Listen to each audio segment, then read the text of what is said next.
Hello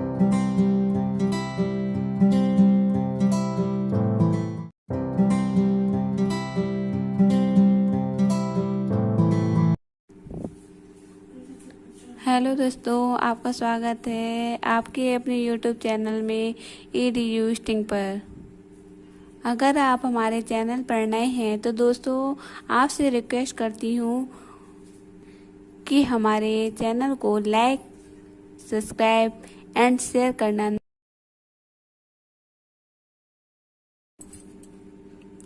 hello दोस्तों, मैं आपके सामने लेकर आई हूँ 6 नवंबर 2019 का पेपर सेट भाग फर्स्ट, बाल विकास एंड शिक्षा शास्त्र।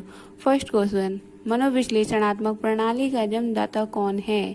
ए वुडवर्थ, बी सिगमंड फ्रायड, सी जुग, D JS Ross. First question का आंसर बी है। मनोविश्लेषणात्मक प्रणाली के जन्मदाता सिगमंड फ्रायड को माना जाता है। सिगमंड फ्रायड के अनुसार मनोविश्लेषणात्मक प्रणाली के 3 उपयोग हैं। फर्स्ट, यह मस्तिष्क के परीक्षा की विधि प्रदान करता है। सेकंड, यह मानव व्यवहार से संबंधित सिद्धांतों का क्रमबद्ध समूह प्रदान करता है। सेकंड, यह मनोवैज्ञानिक या भावात्मक रोगों की चिकित्सा के लिए उपयोग उपाय सुझाता है। दूसरा क्वेश्चन, विद्यार्थी की शिक्षा में डैश की महत्वपूर्ण भूमिका होती है? ए आनुवंशिकता, बी वातावरण, सी ए और बी दोनों, डी इनमें से कोई नहीं। दूसरे क्वेश्चन का आंसर सी है। विद्यार्थी की शिक्षा में आनुवंशिकता और वातावरण की महत्वपूर्ण भूमिका होती है। विद्यार्थी में न केवल अपने माता पिता के बल्कि उनके संबंधित पूर्वजों में से भी अनेक शारीरिक एवं मानसिक गुण प्राप्त होते हैं। इसे ही हम वंशानुक्रम, वंशा परंपरा आदि नामों से जानते हैं। इसी तरह वातावरण से भी विद्यार्थी बहुत सारी अधिगम की प्रक्रिया ग्रहण करता है। तीसरा क्वेश्चन, संज्ञानात्मक विकास का तात्पर्य है? ए ग्रहण की गई संवेदीय सूचनाओं का रूपांतरण, बी ग्रहण की गई सूचनाओं का विस्तारण, सी सूचनाओं का संग्रहण एवं पुनः प्रस्तुतिकरण, डी ये सभी। तीसरे क्वेश्चन का आंसर डी है। पियाजे द्वारा प्रतिपादित संज्ञानात्मक विकास सिद्धांत का मानव बुद्धि की प्रकृति एवं उनके विकास से संबंधित है। इनमें इंद्रियों और अनुभवों के माध्यम से ज्ञान प्राप्त करने और उनके समझने की प्रक्रिया संपादित की जाती है। इनके अनुसार मनुष्य अपने वातावरण के साथ मानसिक शक्तियों का प्रयोग करते हुए सीखता है। इनके अंतर्गत ग्रहण की गई संवेदीय सूचनाओं का रूपांतरण एवं विस्तारण और सूचनाओं का संग्रहण एवं पुनः प्रस्तुतिकरण आदि से संबंधित कार्यों का मूल्यांकन होता है।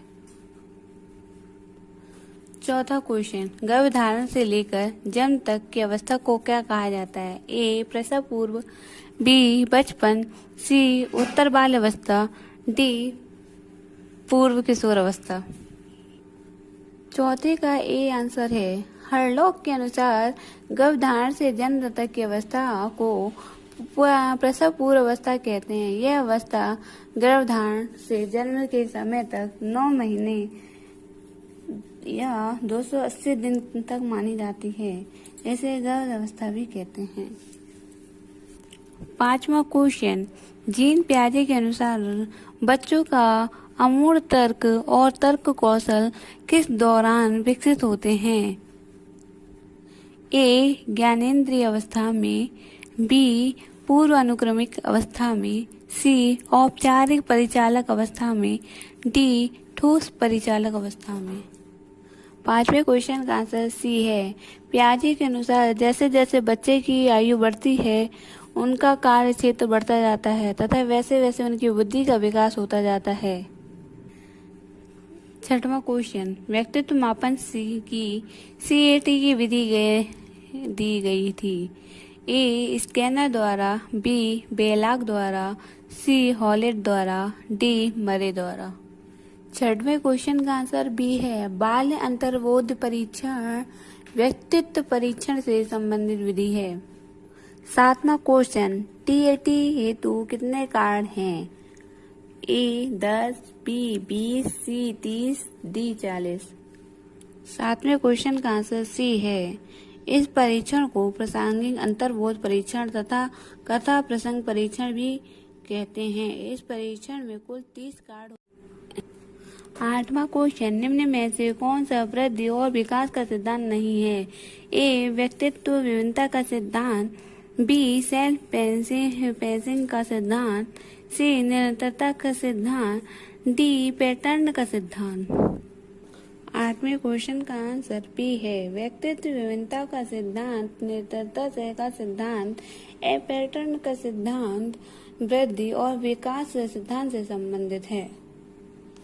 9वां क्वेश्चन, MLL मूल रूप से एक ऐसा उपागम है जिनकी मान्यता है कि ए किसी भी कार्य को सभी विद्यार्थी न्यूनतम स्तर पर तक सीख सकते हैं, बी सभी अधिगम कार्य सीखने नहीं जा सकते हैं, सी सभी उद्देश्यों को प्राप्त नहीं किया जा सकता है, डी उपरोक्त में से कोई नहीं है। 9वें क्वेश्चन का आंसर ए है। न्यूनतम अधिगम स्तर ए MLL ऐसा उपागम है जिनकी मान्यता है कि किसी भी कार्य को सभी विद्यार्थी न्यूनतम स्तर तक सीख सकते हैं। 10वां क्वेश्चन, निम्न में से किस क्षेत्र में अधिगम का अधिकतर स्थानांतरण संभव है? ए स्मरण, बी सामान्यीकरण, सी अवबोधन, डी आदतों का निर्माण। 10वें क्वेश्चन का आंसर बी है। जब कोई एक सीखा हुआ कार्य दूसरे सीखने के कार्य को प्रभावित करता है तो उसे अधिगम का अत्यधिक स्वभाव स्थानांतरण कहते हैं। 11वां क्वेश्चन, पियाजे के अनुसार प्राक संप्रत्यात्मक एवं अंतर्दृष्टि अवधि संबंधित है। ए संवेदीय पेशी अवस्था से, बी मूर्ति सक्रिय अवस्था से, सी औपचारिक सक्रिय अवस्था से, डी उपरोक्त में से कोई नहीं। 11वें क्वेश्चन का आंसर डी है। जीन पियाजे के अनुसार प्राक संप्रत्यात्मक एवं अंतर्दृष्टि अवधि पूर्व सक्रिय अवस्था 2 से 7 वर्ष तक से संबंधित होती है। 12वां क्वेश्चन, अभिप्रेरणा का चालक सिद्धांत किसके द्वारा दिया गया? A Victor Vroom, B Maslow, C R.S. Woodworth, D Skinner. 12वें क्वेश्चन का आंसर बी है। अभिप्रेरणा का चालक सिद्धांत के प्रतिपादक मैस्लो हैं। 13वां क्वेश्चन, बुद्धि लब्धि का प्रत्यय प्रस्तुत किया गया। A Wood, B Gilbert, C William Stern, D Simon. 13वें क्वेश्चन का आंसर सी है। बुद्धि लब्धि का प्रत्यय विलियम स्टर्न महोदय द्वारा प्रस्तुत किया गया। 14वां क्वेश्चन, बुद्धि के बहुबुद्धि सिद्धांत का प्रतिपादन किया। ए स्पीयरमैन, बी थर्स्टन, सी कैटल, डी गार्डनर। 14वें क्वेश्चन का आंसर डी है। बुद्धि का एक सिद्धांत है जिसके हार्वर्ड गार्डनर ने प्रतिपादित किया है। 15वें क्वेश्चन, उस श्रेणी को पहचानिए जो अधिगम के स्थानांतरण के प्रकारों को सूचित नहीं करती। ए घनात्मक, ऋणात्मक, बी क्षितिज लंबीय, सी अपक्षीय द्विपक्षीय, डी एकपुच्छीय द्विपक्षीय। 15वें क्वेश्चन का आंसर डी है। एकपुच्छीय द्विपक्षीय अधिगम स्थानांतरण के प्रकारों को सूचित नहीं करता। 16वां क्वेश्चन, यदि किसी बच्चे को मानसिक आयु 5 वर्ष और कालानुक्रमिक आयु 4 वर्ष है तो बच्चे की बुद्धि लब्धि क्या होगी? ए 125, बी 80, सी 120, डी 100। 16वें क्वेश्चन का आंसर ए है। बुद्धि लब्धि का ज्ञान करने का सूत्र मानसिक आयु गुणे x 100 बटे वास्तविक आयु अतः 5 × 100/4 = 125 है। 17वां क्वेश्चन, थर्नडाइक ने सीखने का यह नियम नहीं दिया। ए तत्परता का नियम, बी प्रभाव का नियम, सी अवलोकन का नियम, डी अभ्यास का नियम।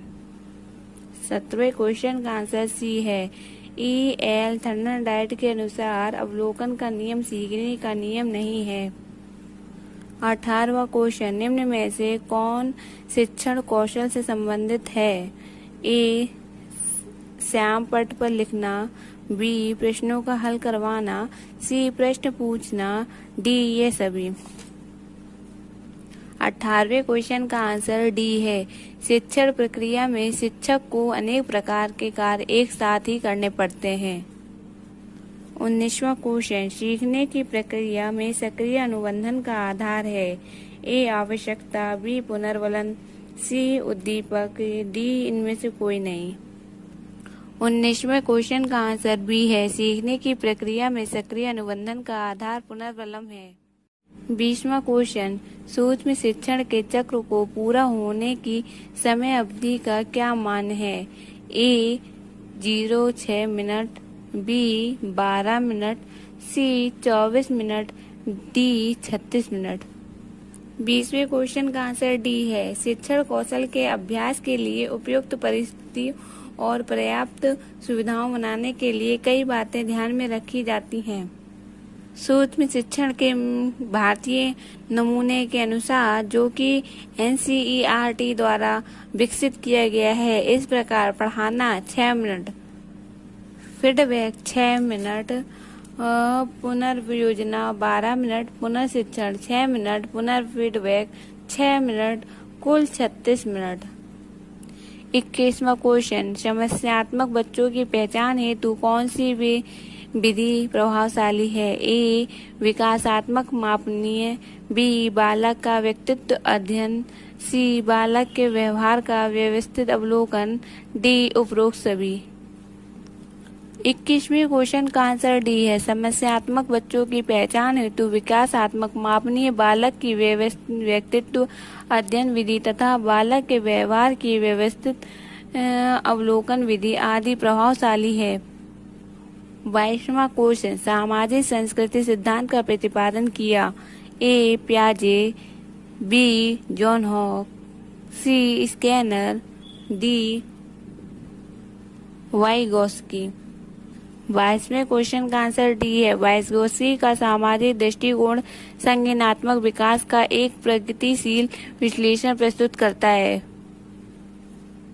23वां क्वेश्चन, समावेशी शिक्षा में किस प्रकार के छात्र शामिल होते हैं? ए केवल विशिष्ट छात्र, बी सामान्य और विशिष्ट छात्र, सी केवल सामान्य छात्र, डी बहुभाषीय एवं प्रतिभाशाली छात्र।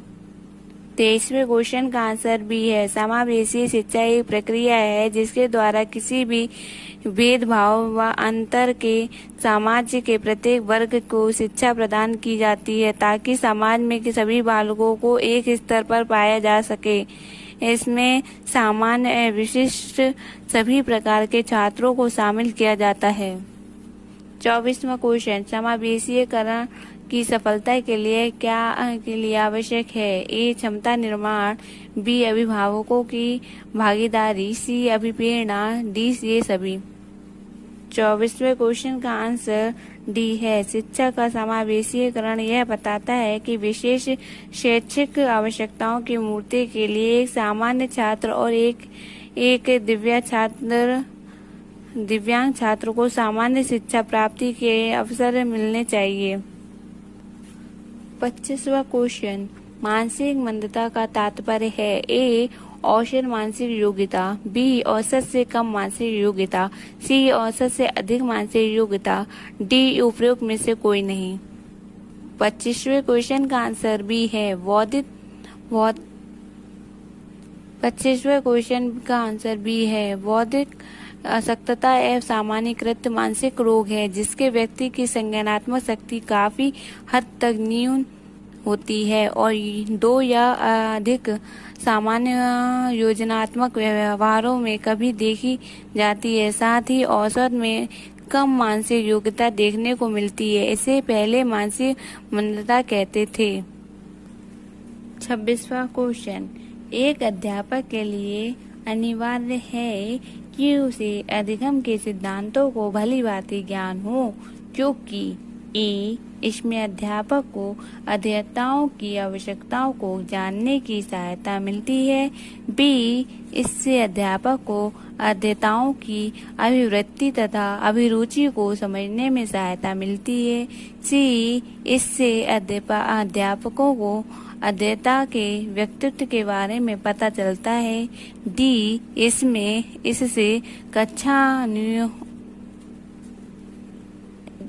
इससे कक्षा अनुशासन सुनिश्चित होता है। 26वें क्वेश्चन का आंसर बी है। एक आदर्श शिक्षक में निम्नलिखित गुण होने चाहिए, जैसे वह प्रभावशाली वक्ता हो, उसमें आत्मविश्वास की भावना हो और ये सदा बच्चों के प्रेरित करने की क्षमता वाला होना चाहिए। 27वां क्वेश्चन, शैक्षिक सामग्री का चयन किसे करना चाहिए? ए. अध्यापक को, बी. विभागीय अध्यक्ष को, सी. संस्थान के प्राचार्य को, डी. विशेषज्ञों की एक समिति को। 27वां क्वेश्चन का आंसर डी है। शैक्षिक सामग्री का चयन हमेशा एक विशेषज्ञ की समिति द्वारा किया जाना चाहिए। अध्यापक के दौरान पाठ्य सामग्री को समझाते समय शिक्षक एक जिन सामग्रियों का प्रयोग करता है वह सहायक शिक्षा सामग्री कहलाती है। 28वां क्वेश्चन, विद्यालय जीवन का मुख्य उद्देश्य होना चाहिए। ए. उच्च उत्तीर्ण प्रतिशत, बी. समय पर पाठ्यक्रम का पूरा करना, सी. बालकों का अनुशासित जीवन, डी. बालकों द्वारा सक्षमताओं का अर्जन। 28वें क्वेश्चन का आंसर सी है। शिक्षा का उद्देश्य राष्ट्रीय पाठ्य चर्चा की रूपरेखा 2005 के अनुसार शिक्षा के व्यापक लक्षण हैं। बच्चों के भीतर विचार और क्रम की स्वतंत्रता विकसित करना, दूसरों के कल्याण और उनकी भावनाओं के प्रति संवेदनशीलता पैदा करना। 29वां क्वेश्चन, सम्मिलित शिक्षा की सफलता निर्भर है। ए. समुदाय के सहारे पर, बी. शिक्षण अधिगम सामग्रियों की उच्चतम गुणवत्ता पर, सी. पाठ्य पुस्तकों की उत्कृष्टता पर, डी. अध्यापक में अभिवृत्त्यात्मक परिवर्तन पर। 29वें क्वेश्चन का आंसर डी है। प्रत्येक वर्ग के प्रकार के बच्चों को एक साथ ही एक कक्षा में एक विद्यालय में शिक्षा देने में समावेशी शिक्षा है। 30वां क्वेश्चन, बालिकाओं की शिक्षा को प्राथमिकता दी जानी चाहिए क्योंकि ए.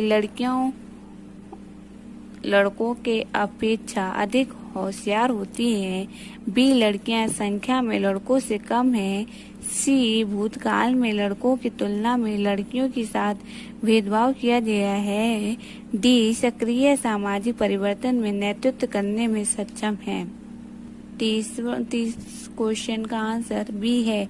बालिकाओं की शिक्षा में प्राथमिकता दी जानी चाहिए क्योंकि लड़कियों की सामाजिक परिवर्तन की नेतृत्व करने में सक्षम होती हैं।